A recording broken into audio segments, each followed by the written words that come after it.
سورہ محمد صلی اللہ علیہ وسلم کی ابتدا ہوئی، اور اللہ رب العزت سورہ محمد کی ابتدا میں فرماتے ہیں جن لوگوں نے کفر کیا اور لوگوں کو اللہ کی راہ سے روکا، اضل اعمالہم، اللہ نے ان کے اعمال کو ضائع کر دیا۔ کفر اور شرک یہ دو ایسے گناہ ہیں جس کی وجہ سے انسان کی نیکیاں اور اچھائیاں بھی ضائع ہو جاتی ہیں۔ اللہ رب العزت ایک مقام پہ فرماتے ہیں حبطت اعمالہم فلا نقیم لہم یوم القیامت وزنا، جنہوں نے کفر شرک کیا ہم نے ان کے اعمال کو ضائع کر دیا، اور قیامت کے دن ان کے لیے ترازو بھی نہیں اٹھایا جائے گا۔ کیوں؟ اس لیے کہ ترازو تو تب اٹھایا جائے کہ ایک طرف نیکیاں ہوں، دوسری طرف برائیاں ہوں۔ ان کی نیکیاں اور اچھائیاں اللہ نے برباد کر دی، اب ان کے پاس صرف گناہ ہیں، تو ترازو اٹھانے کی اور قائم کرنے کی کوئی ضرورت ہی باقی نہیں رہتی۔ تو یہاں پر بھی اللہ فرماتے ہیں اضل اعمالہم، ان کے کفر اور اللہ کی راہ سے روکنے کی وجہ سے اللہ نے ان کے اعمال کو ضائع کر دیا، برباد کر دیا۔ ایک ذہن میں سوال آتا ہے کہ کتنے ہی غیر مسلم ہیں، یہودی عیسائی ہیں، جو بڑے بڑے اچھے کام کرتے ہیں، فلاح و بہبود کے، غریب پروری کے، اسی طرح اور بظاہر سماجی کام، ہسپتال بنوا دینا، سڑک بنوا دینا، غرباء کے درمیان راشن تقسیم کرنا، مختلف ایسے کام جو بظاہر بڑے اچھے ہیں، بظاہر بڑے اجر و ثواب والے ہیں۔ تو جو غیر مسلم، کافر، مشرک، ہندو اس طرح کے کام کرتے ہیں تو ان کے اعمال کا اور ان کی ان اچھائیوں کا کیا بنے گا؟ تو اس کے بارے میں شریعت کی تعلیم یہ ہے کہ اللہ رب العزت ان کی ان نیکیوں اور اچھے کاموں کا بدلہ دنیا میں ان کو نیک نامی، شہرت، مال و دولت کی کثرت اور کسی اور چیز، کسی اور طریقے سے ان کو ان کی اس نیکی کا بدلہ دنیا میں مل جاتا ہے۔ آخرت کے بازار میں انسان کی نیکی کی قدر و قیمت، اس کی شرط جو ہے وہ ایمان ہے۔ اگر ایمان ہے تو چھوٹی سی نیکی بھی اللہ کے ہاں بہت بڑی ہے اور کرنے والے کو اجر و ثواب ملے گا، اور اگر ایمان ساتھ نہیں ہے تو کتنا ہی بڑا کام کر کے انسان اللہ کے دربار میں جائے، اگر ایمان نہیں ہے تو اس کی اس نیکی کی قیامت کے دن کوئی قدر و قیمت نہیں ہوگی۔ ہاں دنیا میں اللہ تعالیٰ ان کو اس کا اجر ضرور بضرور عطا فرما دیتے ہیں۔ والذین آمنوا وعملوا الصالحات، جو لوگ ایمان لائے اور انہوں نے عمل اچھے کیے، وآمنوا بما نزل علی محمد، اور جو ہم نے اپنے پیغمبر صلی اللہ علیہ وسلم پر نازل کیا اس پر بھی ایمان لائے، وَهُوَ الْحَقُّ مِن رَبِّهِمْ، اور جو ہم نے اپنے نبی پر اتارا ہے وہی حق اور سچ ہے، کفر عنہم سیئاتہم، اللہ رب العزت اس ایمان کی وجہ سے ان کی سیئات کو بھی دور فرما دیتے اور ختم فرما دیتے ہیں، وَأَصْلَحَ بَالَهُمْ، اور اللہ تعالیٰ ان کی حالت کو بھی درست کر دیتے ہیں۔ گویا کہ یوں مختصر لفظوں میں یوں کہا جائے، ایمان اتنی بڑی نعمت ہے کہ جس کی وجہ سے انسان کے گناہ بھی معاف ہو جاتے ہیں، بلکہ ایک مقام پہ ہے گناہ بھی نیکیوں میں تبدیل ہو جاتے ہیں، اور کفر اور شرک اتنی بڑی لعنت ہے کہ جس کی وجہ سے نیکیاں بھی برباد ہو جاتی ہیں۔ ایمان اتنی بڑی نعمت ہے کہ جس کی وجہ سے انسان کے گناہ بھی نیکیوں میں بدل جاتے ہیں، اور شرک اور کفر اتنی بڑی لعنت ہے کہ جس کی وجہ سے نیکیاں بھی برباد ہو جاتی ہیں۔ ذَلِكَ بِأَنَّ الَّذِينَ كَفَرُوا اتَّبَعُوا الْبَاطِلَ، اللہ فرماتے ہیں کافروں کے اعمال برباد اور اہل ایمان کی برائیاں اللہ ختم کر دیتا ہے۔ یہ کیوں ہے؟ اللہ فرماتے ہیں اس لیے کہ کافروں نے اتباع کی الباطل، جھوٹ کی، کافر چلے جھوٹ کے پیچھے، وَأَنَّ الَّذِينَ آمَنُوا، اور جو ایمان والے ہیں، اتبعوا الحق من ربہم، وہ اپنے رب کی طرف سے حق کے پیچھے چلے۔ جو شیطان کے پیچھے چلا ان کی نیکیاں بھی برباد ہوتی گئیں، اور جو رحمان کے پیچھے چلا اس کی گناہوں کو بھی اللہ تعالیٰ معاف کرتے گئے۔ کذالک یضرب اللہ للناس امثالہم، اسی طرح اللہ رب العزت بیان کرتے ہیں لوگوں کے لیے مثالیں۔ فَإِذَا لَقِيتُمُ الَّذِينَ كَفَرُوا، یہ اب آ گیا جہاد اور قتال کا طریقہ کہ جنگ کس طرح کرنی ہے، اور جنگ کے دوران کوئی کافروں کا قیدی تمہارے ہاتھ آ جائے تو اس کے ساتھ کیا سلوک کرنا ہے، شریعت کی کیا تعلیم ہے۔ فرمایا فَإِذَا لَقِيتُمُ الَّذِينَ كَفَرُوا، نبی پاک صلی اللہ علیہ وسلم ویسے کا فرمایا کرتے تھے، یہ کوئی جنگ یہ اچھی چیز نہیں ہے، جنگ لڑائی یہ کوئی اچھی چیز نہیں ہے، شہر برباد ہو جاتے ہیں، لوگ ختم ہو جاتے ہیں، نسلیں ختم ہو جاتی ہیں، عزت دار لوگ ذلیل ہو جاتے ہیں۔ قرآن مجید میں آتا ہے نا، جب ملکہ بلقیس کے پاس حضرت سلیمان علیہ السلام کا خط آیا تو اس نے اپنے وزیروں کو جمع کیا، اپنی کابینہ کو اکٹھا کیا، تو اس نے کہا کہ مجھے اس معاملے کے اندر رائے دو اور مشورہ دو، یہ بادشاہ ہے اس کا یہ خط آیا ہے اور اس نے مجھے اپنی اطاعت کا کہا ہے کہ میری اطاعت کرو، اب بتاؤ تم اس بارے میں کیا رائے دیتے ہو؟ میں تمہاری رائے کے بغیر پہلے بھی میں نے کبھی فیصلہ نہیں کیا اور آج بھی نہیں کرتی۔ تو وہ جو اس کی کابینہ کے لوگ بیٹھے تھے نا، انہوں نے کہا نحن اولو قوہ، اے ملکہ ہم طاقت والے ہیں، وَأُولُو بَأْسٍ شدید، سخت جنگجو بھی ہیں، اگر آپ لڑائی کا حکم دیں تو ہم لڑنے کے لیے تیار ہیں، ہمارے پاس طاقت بھی ہے، وسائل بھی ہے، لڑ سکتے بھی ہیں اور لڑے بھی ہیں پہلے، ہم ہر قسم کی تیاری اور آپ پر جان قربان کرنے کے لیے تیار ہیں۔ باقی وَالْأَمْرُ إِلَيْكِ، معاملہ آپ کے ہاتھ میں ہے، فَانظُرِي مَاذَا تَأْمُرِينَ، جو آپ کہیں جس طرح کہیں ہمیں آپ کے حکم کا انتظار ہے۔ تو آگے سے ملکہ بلقیس وہ تھی تو عورت، لیکن سمجھ اور عقل اللہ رب العزت نے اس کو عطا کی تھی۔ اس نے آگے ایک جواب میں ایک بات کہی، اس نے کہا ان الملوک اذا دخلوا قریۃ، بادشاہ جب کسی شہر کے اندر داخل ہوتے ہیں نا لڑائی کرتے ہوئے، افسدوہا، وہ اس شہر کو برباد کر دیتے ہیں، شہروں کے شہر برباد ہو جاتے ہیں، ملکوں کے ملک تباہ ہو جاتے ہیں، برباد ہو جاتے ہیں۔ وَجَعَلُوا أَعِزَّةَ أَهْلِهَا أَذِلَّةً، اور جب مخالف لوگ شہروں میں آ جاتے ہیں، داخل ہو جاتے ہیں، پھر وہاں پر کسی کی عزت سلامت نہیں رہتی، بڑے بڑے معزز بھی وہ بیچارے ذلیل ہو جاتے ہیں، کوئی قیدی ہو گیا، کوئی مارا گیا، کوئی اور کسی مصیبت کے اندر پھنس گیا۔ تو اس نے یہ کہا کہ یہ کوئی جنگ اور لڑائی یہ کوئی اچھی چیز نہیں ہے، میں معاملے کو کسی اور طریقے سے چلاؤں گی اور سلجھاؤں گی۔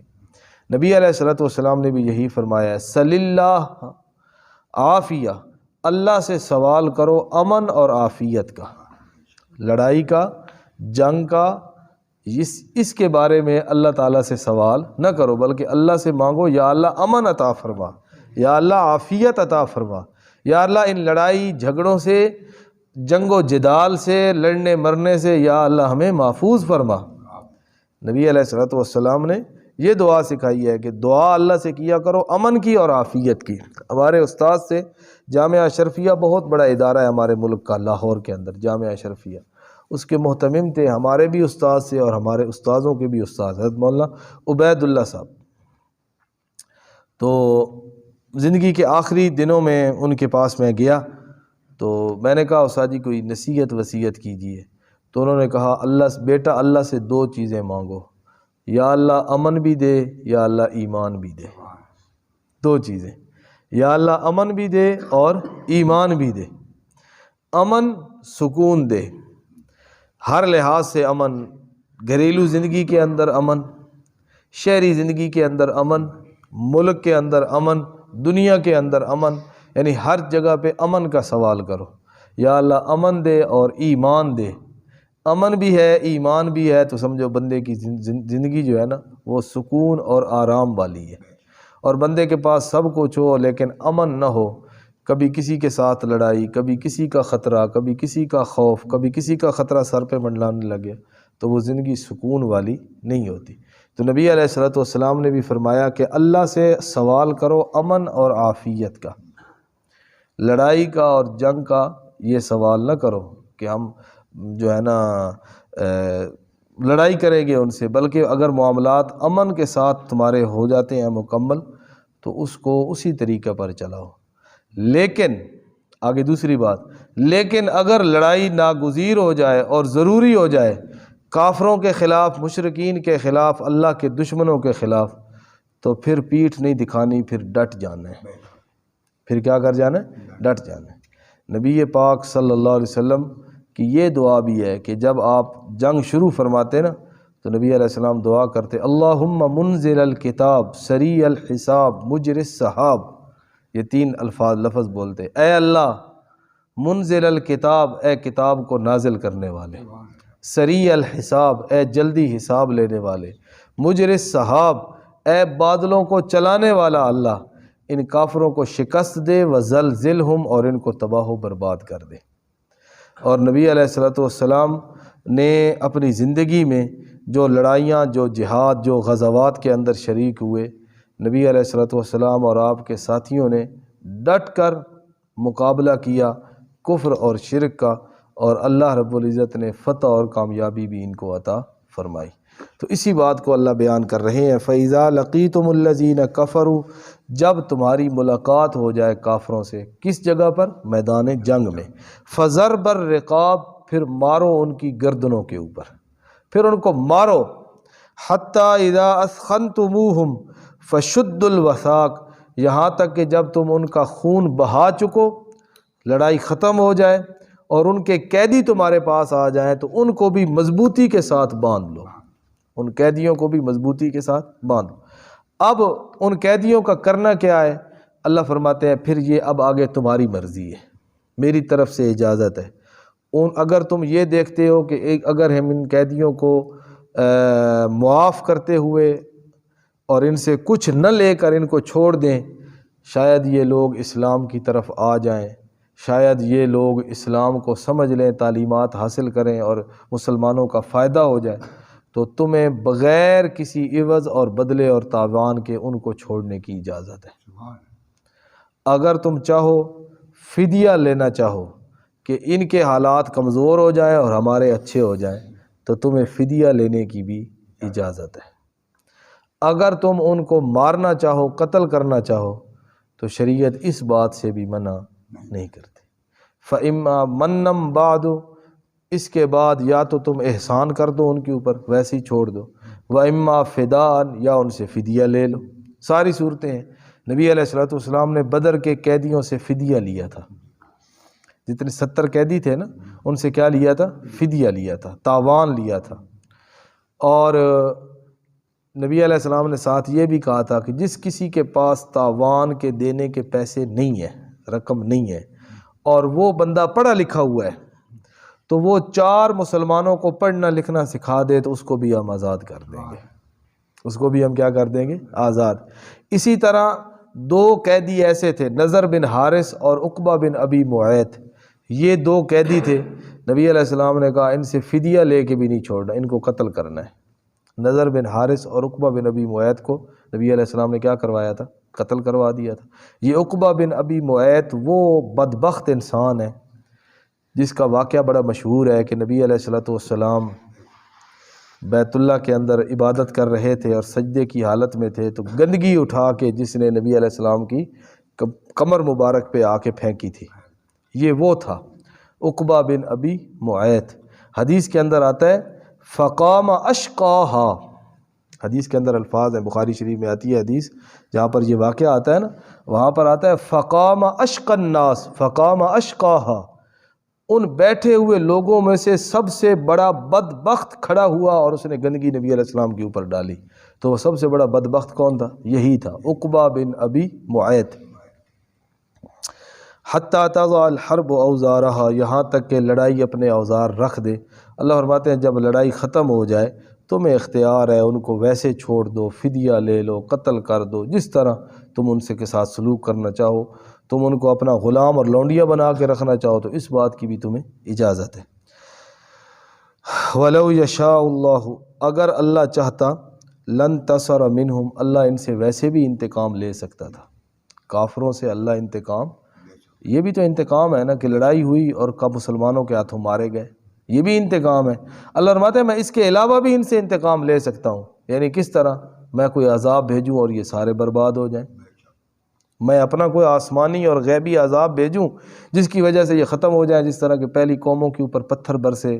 کسی کے اوپر زلزلہ آیا، کسی کے اوپر لاوا نکلا، کسی کو کوئی زمین کے اندر دنسا دیے گئے، کوئی پانی کے اندر غرق کر دیے گئے، کسی کے اوپر جو ہے نا زلزلہ آیا اور اتنی زور کی چیخ آئی کہ وہ لوگ ختم۔ اللہ فرماتے ہیں میں اس کے بغیر بھی ان سے انتقام لے سکتا ہوں،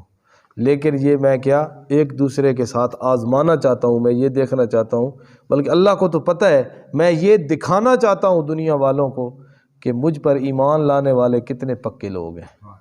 کہ وہ کافروں کے مقابلے میں اسلام کی سربلندی اور اعلاء کلمت اللہ کے لیے اپنی جانیں قربان کرنے سے بھی پیچھے نہیں ہٹتے۔ والذین قتلوا فی سبیل اللہ، اور جو اللہ کے راستہ میں قتل ہو گئے، مسلمان مقتول ہو گئے، شہید ہو گئے، فلن یضل اعمالہم، اللہ ان کے اعمال کو برباد نہیں کرے گا، سیہدیہم، بلکہ اللہ ان کی رہنمائی کرے گا، ویصلح بالہم، اور اللہ ان کی حالت کو درست کرے گا، ویدخلہم الجنۃ، اور اللہ داخل کرے گا ان کو جنت میں، عرفہا لہم، جس جنت کی پہچان ان کو ہو چکی ہے، جس جنت کی پہچان ان کو دنیا میں، یعنی انبیاء کرام علیہ السلام کی زبانی اور اللہ کی کتابوں میں جنت کی وہ تمام اوصاف اور خوبیاں بیان کر دی گئی ہیں، اس جنت کو وہ پہچان چکے ہیں، اسی جنت کے اندر اللہ ان کو داخل کریں گے۔ یا دوسرا مطلب عرفہا لہم، اللہ ان کو جنت میں داخل کرے گا اور جنت کے اندر وہ اپنا گھر خود پہچان لیں گے، جنت کے اندر اپنا محل خود۔ بندہ کسی نئی جگہ پہ جاتا ہے، کسی ہوٹل پہ گیا، وہاں جا کے اس نے کمرہ لیا، وہ دیتے ہیں جی فلاں نمبر کمرہ، بندہ پوچھتا ہے یہ کمرہ کس جگہ پہ ہے، وہ بتاتے ہیں جی پہلی منزل، دوسری، تیسری، دائیں چلے جاؤ، بائیں چلے جاؤ۔ کسی کے گھر میں بندہ جاتا ہے تو بندہ پوچھتا ہے، کسی محلے میں گیا، کسی کے گھر کا پتہ کرنا ہے تو بندہ پوچھتا ہے یار فلاں کا گھر کدھر ہے۔ اب جنت جو اتنی بڑی ہوگی تو جنتیوں کو وہاں پر کیسے پتہ چلے گا کہ میرا گھر کہاں ہے، میرا گھر کہاں؟ اللہ فرماتے ہیں عرفہا لہم، اللہ ان کے ذہن میں ڈالے گا اور وہ خود بخود اپنے گھر کو پہچان لیں گے اور اس میں داخل ہو جائیں گے۔ اس کی مثال ایسے ہے جیسے بندہ اپنے شہر میں آتا ہے، بندہ اپنے شہر میں آتا ہے تو وہ کسی سے پوچھتا تو نہیں ہے نا میرا گھر کدھر ہے، اس کو پتہ ہوتا ہے، وہ خود بخود اپنے گھر میں پہنچ جاتا ہے۔ یعنی اللہ رب العزت نے اس کے ذہن کے اندر یہ بات ڈال دی ہے کہ یہ فلاں جگہ تیرا گھر ہے، وہ سیدھا اسی گھر کی طرف چلا جاتا ہے۔ یہ ذہن میں کس نے ڈالا؟ اللہ نے۔ وگرنہ کتنے ہی ایسے ہوتے ہیں جن کے بارے میں کہتے ہیں ابھی دماغی توازن ان کا درست نہیں ہے، گھر سے باہر نکلے ہیں، دوبارہ وہ گھر آ نہیں سکے۔ کیوں نہیں آ سکے؟ حالانکہ وہ تو گھر میں رہتے نہیں تھے اتنے سالوں سے۔ کیوں؟ اس لیے کہ اللہ تعالیٰ نے وہ دماغ کی رہنمائی اس سے لے لی ہے۔ تو جب رہنمائی موجود ہوتی ہے تو بندہ اسی جگہ پہ پہنچ جاتا ہے۔ اللہ فرماتے ہیں اسی طرح جنتی جب جنت میں داخل ہوں گے تو کسی سے پوچھیں گے نہیں کہ میرا محل کہاں ہے، میرا مکان کہاں ہے، میرا گھر کہاں ہے، بلکہ خود بخود اپنے اسی محل اور مستقر اور مقام کی طرف خود بخود چلتے ہوئے پہنچ جائیں گے۔ اللہ پاک عمل کی